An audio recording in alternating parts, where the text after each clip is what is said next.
अरे बा एठी तो बढ़िया माछ अछि।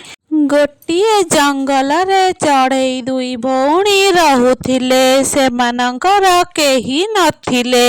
दीदी मते भारी भोक हेलाणी मते किछि खाइबा दे मु आउ भोकरे रही परिबिनी। कौन करिबी कुनी आम घरे किछि भी खाइबा नाही मु तते कोउठु खाइबा आनी देबी। बाहरे बहुत जोर रे पवन वर्षा होउछि टिके रह वर्षा पवन छाड़ी जाऊ मु तते जोठु हेले भी किछि ना किछि खाइबा आनी देबी। तू व्यस्त होनी। हऊ दीदी तू खाइबा आनिले आमे दी जण मिसिकी खाइबा तू भी खाली तू किछि खाइनु। बाहरे वर्षा पवन टिके कमी जिबारु मुन्नी खाद्य खोजिबा पाई बाहरकू गला। से किछि भी पाइलानी जंगल सारा बुली बुली थकी जाई गोटिए गछरे बसीगला। खाद्य तो पाइली नाही कुनी को कौन कहिबी से मो फेरिबा बाटकू अनेई थिबो।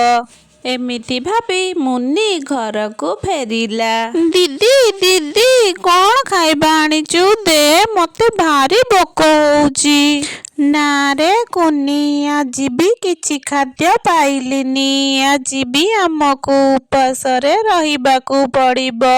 तापरे दुई भौणी उपासरे से राति रे सोई पड़िले। परदिन सखाळ हेला। कुनी जंगल सारा बुली बुली किछि भी खाद्य मिलुनी। चाल आमे गोटे काम करिबा।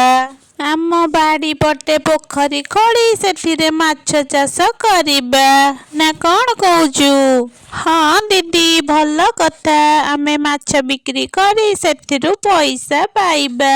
तापरे दुई भौणी बाड़ी को गले पोखरी खोलिबा आरंभ कले।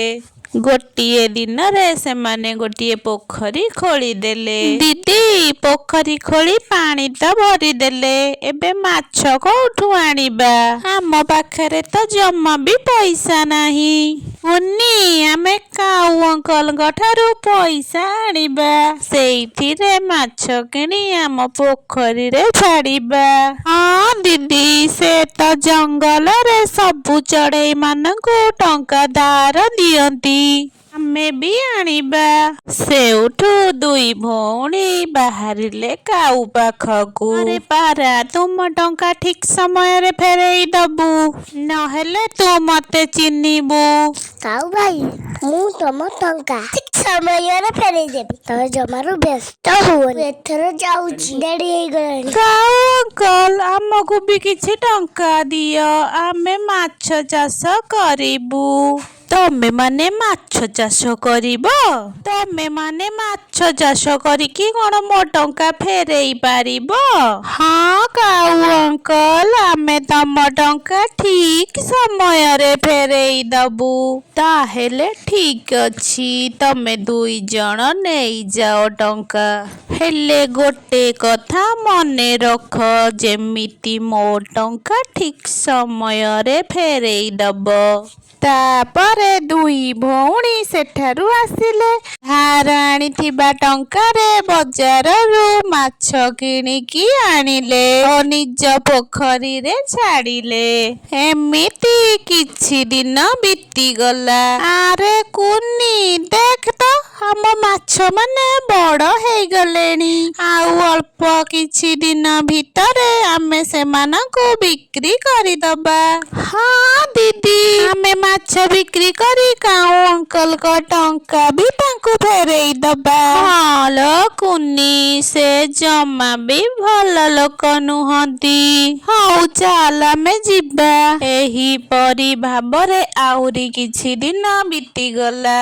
चढ़ई छुआ सेमानक पोखरीरु माछ धरी बजार रे बिक्री कला। सेथिरु सेमाने बहुत टंका पाइले। कुनी देखिलु आमर आज बढ़िया बिक्री हेइछि माछ।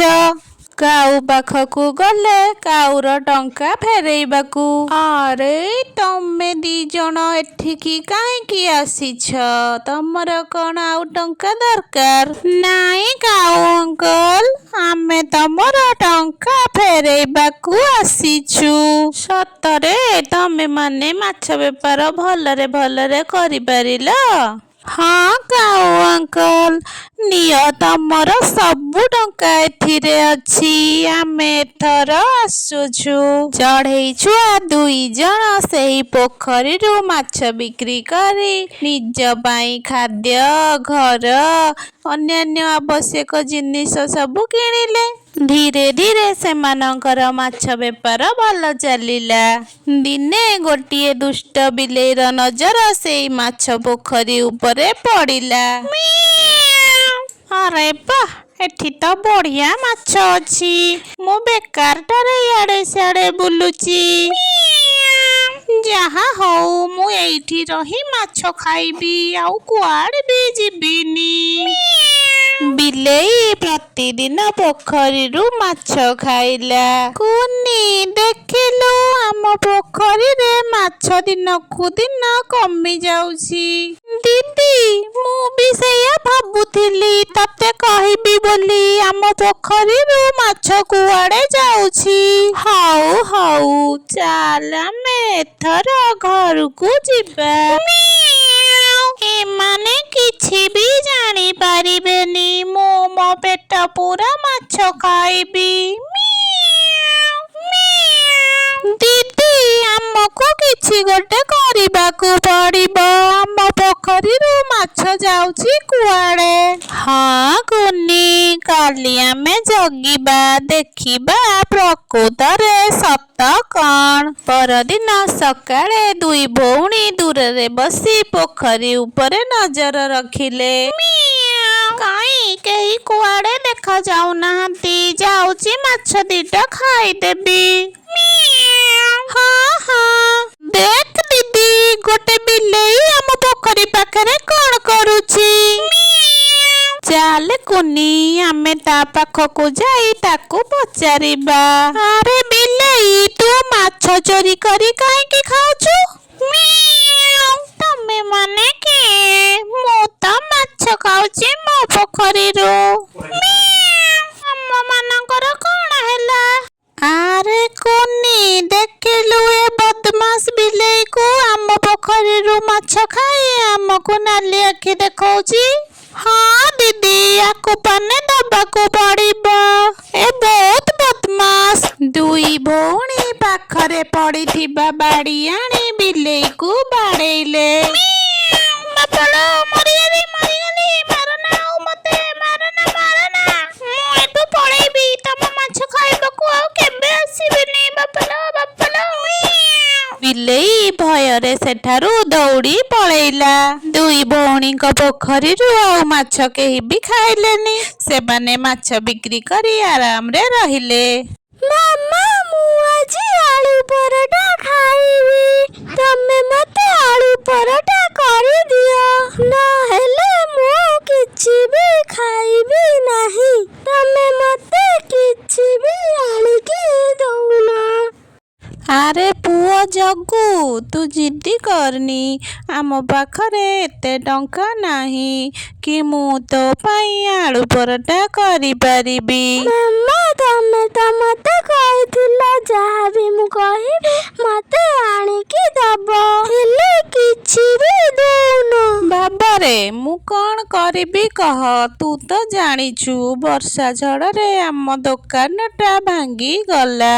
ପୁଣି ଥରେ ତିଆରି କରିବି ବୋଲି ମିଟୁ ସାହୁକାର ପାଖରୁ କିଛି ଟଙ୍କା ଧାର ଆଣିଛି। ଆଜି ଆମର ଗୋଟେ ଗୁପଚୁପ ଦୋକାନ ଖୋଲା ହବ। ଯଦି ଆମ ଦୋକାନ ଭଲ ଚାଲେ ତାହେଲେ ମୁଁ ତୋ ପାଇଁ ନିଶ୍ଚିତ ଆଳୁ ପରଟା କରିଦେବି। ତୁ ଯାହା ବି କହିବୁ ଖାଇବା ଜିନିଷ ମୁଁ ସବୁ ତତେ ଆଣିକି ଦେବି। ଆରେ ବାଃ, ଆମର ଗୁପଚୁପ ଦୋକାନ ଖୋଲା ହବ। ହଉ ଠିକ ଅଛି ମାମା, ତମେ ଯାଅ। ନୂଆ ଦୋକାନ ଖୋଲିବ, ସନ୍ଧ୍ୟାରେ ଶୀଘ୍ର ଘରକୁ ଫେରି ଆସିବ। ତାପରେ ଚଢ଼େଇ ଗଲା ନୂଆ ନୂଆ ଦୋକାନ ଖୋଲିବାକୁ ସବୁ ଜିନିଷ ପତ୍ର ଯୋଗାଡ଼ କଲା ଓ ଜଙ୍ଗଲରେ ଗୁପଚୁପ ଦୋକାନଟେ ଖୋଲିଲା। ଜଙ୍ଗଲ ସାରା ହାଲ୍ଲା ହେଇଗଲା ରାନୁର ଗୁପଚୁପ ଦୋକାନ କଥା। ଚଢ଼େଇମାନେ ଗୁପଚୁପ ଖାଇବା ପାଇଁ ରାନୁର ଗୁପଚୁପ ଦୋକାନରେ ଭିଡ଼ ଲାଗିଗଲା। ରାନୁର ବ୍ୟବସାୟ ବଢ଼ିଆ ଚାଲିଲା। ପ୍ରତିଦିନ ରାନୁ ଗୁପଚୁପ ଦୋକାନ ଖୋଲିଲା ଓ ଚଢ଼େଇମାନେ ବି ମନ ଖୁସିରେ ଗୁପଚୁପ ଖାଇଲେ। ଆରେ ବାଃ, ରାନୁର ଗୁପଚୁପ ଭାରି ସୁଆଦିଆ। ଦେଲୁ ମତେ ଆଉ ଗୋଟେ ପ୍ଲେଟ ଗୁପଚୁପ ଦେଲୁ। ଏଇ ନିଅ ତମ ଗୁପଚୁପ। ରାନୁର ଏଭଳି ଭଲ ଗୁପଚୁପ ବେପାର ଦେଖି କାଳୁ କାଉ ଜମା ବି ସହି ପାରିଲାନି। ସେ ତା ସ୍ତ୍ରୀ ଗୋରି ପାଖରେ କହିବ ବୋଲି ରାନୁର କଥା ଗଲା। ଗୋରି, ଏ ଗୋରି, ଦେଖିଲୁ ସେ ରାନୁ ପାଖରେ ଖାଇବାକୁ ନଥିଲା। ରାନୁ ମିଟୁ ଶୁଆ ପାଖରୁ ଟଙ୍କା ଧାର କରି ଆଣି ଜଙ୍ଗଲରେ ଗୁପଚୁପ ଦୋକାନ ଦେଲା। ଆଉ ତାର ବେପାର ଏତେ ବଢିଗଲା ଯେ ସେ ଧନୀ ହେଇଗଲା। ହଁ କାଳୁ, ତାର ଆଉ କିଛି ବି ଅଭାବ ନାହିଁ। ରାନୁ ପାଖରେ ସବୁ ଜିନିଷ ପତ୍ର ଅଛି। ତାର ଗୋଟେ ବ୍ୟବସ୍ଥା କରିବାକୁ ପଡିବ। ହଁ ଲୋ ଗୋରି, ଏ ରାନୁକୁ ପାନେ ଦବାକୁ ପଡିବ, ନହେଲେ ସେ ଏମିତି ବଢି ଚାଲିଥିବ। କାଳୁ ମୋ ମୁଣ୍ଡକୁ ଗୋଟେ ଉପାୟ ଜୁଟିଛି। ତାପରେ କାଳୁ କାନରେ ଗୋରି ତାର ଯୋଜନା ବିଷୟରେ ସବୁ କହିଲା। ହଁ ହଁ, ବଢିଆ କଥା ଗୋରି, ଆମେ ଆଜି ରାତିରେ ସେଇଆ କରିବା। ସେପଟେ ରାନୁର ଭଲ ବେପାର ହେଉଥିବାରୁ ସେ ମିଟୁ ଶୁଆ ପାଖରୁ ଆଣିଥିବା ଧାର ଟଙ୍କାକୁ ଫେରେଇବା ପାଇଁ ଗଲା। ସାହୁକାରେ ଆଜ୍ଞା, ସାହୁକାରେ ଆଜ୍ଞା, ମୁଁ ରାନୁ ତମଠାରୁ ଯୋଉ ଟଙ୍କା ନେଇଥିଲି ତାକୁ ଫେରେଇବା ପାଇଁ ଆସିଛି। ଟଙ୍କା ଦବୁ? ହଉ ହଉ ଦେ। ଯା, ତୋ ଦୋକାନ କଥା ବୁଝିବୁ। ତୋ ଦୋକାନ ଆହୁରି ଭଲରେ କେମିତି ଚାଲିବ। ହେଇ ନିଅନ୍ତୁ ସାହୁକାରେ, ଆପଣଙ୍କର ସବୁ ଟଙ୍କା ଏଥିରେ ଅଛି। ହଉ ରାନୁ, ତୋର ଆଉ ଯେତେବେଳେ ବି ଟଙ୍କା ଦରକାର ପଡିବ ତୁ ମତେ ମାଗିବୁ, ମୁଁ ତତେ ନିଶ୍ଚିତ ଦେବି। ତୁ ଏଥର ଯା, ବହୁତ ଡେରି ହେଇଗଲାଣି, ଅନ୍ଧାର ହେଇଯିବ। ଠିକ ଅଛି ସାହୁକାର, ମୁଁ ତ ଆପଣଙ୍କ ସାହାଯ୍ୟ ପାଇଁ ଏତେ ବାଟ ଯାଇପାରିଛି। ହଉ, ଏଥର ତାହେଲେ ମୁଁ ଯାଉଛି। ମତେ ସାହାଯ୍ୟ କରିଥିବାରୁ ଆପଣଙ୍କୁ ବହୁତ ଧନ୍ୟବାଦ। ଏମିତି କହି ଚଢ଼େଇ ସେଠାରୁ ଚାଲିଗଲା। ବାଟରେ ଯାଉ ଯାଉ ତାର ମନେ ପଡ଼ିଲା ସେ ତାର ପୁଅ ପାଇଁ କେକ୍ କିଣିଥିଲା, ଯାହା ଗୁପଚୁପ ଦୋକାନରେ ରହିଯାଇଛି। ରାନୁ ତା ଦୋକାନରୁ କେକ୍ ନେଇ ଘରକୁ ଫେରୁଥିଲା। ଏପଟେ ଗୋରି ଆଉ କାଳୁ ନିଜର ଯୋଜନା ଅନୁସାରେ ରାନୁର ଦୋକାନରେ ନିଆଁ ଲଗେଇବା ପାଇଁ ବାହାରିଲେ। ଆରେ ଗୋରି, କୁଆଡେ ଗଲ? ଡେରି ହେଇଗଲାଣି, ଶୀଘ୍ର ଶୀଘ୍ର ଆସ, ଆମେ ଯିବା। ହଁ ହଁ, ଯାଉଛି ଯାଉଛି। କାଳୁ ଟିକେ ରୁହ। ନିଆଁ ଜଳୁଥିବା ବାଡ଼ିଟିକୁ ଗୋରି ଧରି ବାହାରକୁ ଆସିଲା। ଆରେ ଗୋରି, ବହୁତ ଡେରି ହେଇଗଲାଣି, ତୁ କଣ କରୁଥିଲୁ? ଚାଲେ ଆମେ ଶୀଘ୍ର ଯିବା। ଏଇ ବାଡ଼ିଟା ଆଣି ସେଥିରେ ନିଆଁ ଲଗେଇ ଆସିବା ପାଇଁ ଡେରି ହେଇଗଲା। ଚାଲ ଚାଲ ଯିବା। ହଉ ହଉ, ତୁ ଆଉ ପାଟି କରେନି, ଚାଲେ ଆମେ ଯିବା, ନହେଲେ ଆମକୁ ଏଠି କିଏ ସେ ଦେଖିନବ। ଶୀଘ୍ର ଚାଲ ଏଠୁ, ନହେଲେ ଆମକୁ କିଏ ଦେଖିଦବ। ଗୋରି ଆଉ କାଳୁ ଶୀଘ୍ର ଶୀଘ୍ର ଉଡ଼ିବାକୁ ଲାଗିଲେ। ଆଉ ଉଡ଼ିବା ସମୟରେ ଗୋରି ଧରିଥିବା ନିଆଁ ବାଡ଼ିଟି ଗୋରି ଆଉ କାଳୁର ଘର ଉପରେ ଖସି ପଡ଼ିଲା। ସେମାନଙ୍କର ଘର ନିଆଁରେ ଜଳିଗଲା। ଆରେ ଆରେ, ଇଏ କଣ ସର୍ବନାଶ ହେଇଗଲା? ହେ ଭଗବାନ, ଆମେ ଏବେ କଣ କରିବୁ? ହଁ ଲୋ ଗୋରି, ଆମର ସବୁ ଜିନିଷ ପତ୍ର ଜଳିଗଲା। ଆମେ ଏବେ କଣ କରିବା? କୁଆଡେ ଯିବା? କୋଉଠି ରହିବା? ରାନୁ ଘରକୁ ଫେରୁଥିଲା। ସେ ଦେଖିଲା କାଳୁର ଘର ଜଳୁଛି। ସେ ଗୋରି ଆଉ କାଳୁ ପାଖକୁ ଆସିଲା। ଆରେ କାଳୁ ଭାଇ, ଏସବୁ କଣ ହେଇଗଲା? ତମ ଘରେ ନିଆଁ କେମିତି ଲାଗିଗଲା? ରାନୁର କଥା ଶୁଣି କାଳୁ ଓ ଗୋରି ଚୁପ୍ ରହିଲେ। କିଛି ବି କହିପାରିଲେନି। ହଉ ହଉ କାଳୁ ଭାଇ, ଗୋରି ଭଉଣୀ, ବ୍ୟସ୍ତ ହୁଅନି, ମନ ଦୁଃଖ ବି କରନି। ଏଇ ନିଅ କିଛି ଟଙ୍କା। ତମେମାନେ କାଲି ସକାଳେ ନିଜ ପାଇଁ ଆଉ ଗୋଟେ ନୂଆ ଘର କରିଦବ ଓ କିଛି ଆବଶ୍ୟକ ଜିନିଷ କିଣିଦବ। କିଛି ଆବଶ୍ୟକ ପଡ଼ିବ ଯଦି ମତେ କହିବ। ମୁଁ ଏଥର ଆସୁଛି, ବହୁତ ଡେରି ହେଇଗଲାଣି। ଗୋରି ଆଉ କାଳୁ ନିଜକୁ ନିଜ ଲଜ୍ଜା ଅନୁଭବ କଲେ ଓ ମନରେ ଶପଥ ନେଲେ ଆଉ କେବେ ବି କାହାରି ଅନିଷ୍ଟ କରିବେନି।